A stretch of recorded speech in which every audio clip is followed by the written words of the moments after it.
Кимге жолуккантабыз? Стройкада иштеп жүргөндө бир легендарный форточек брача менен жолуккам да. Ошол келет.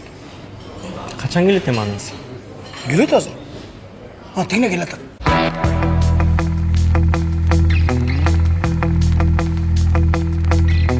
Легендарный форточник ушулбу?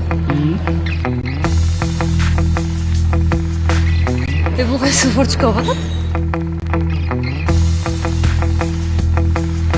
Илгери Советтер Союзу убагында форточкалар чоң болчу.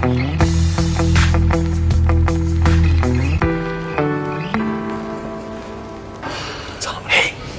Внимание, привет, этпеле коюпчу. Макс.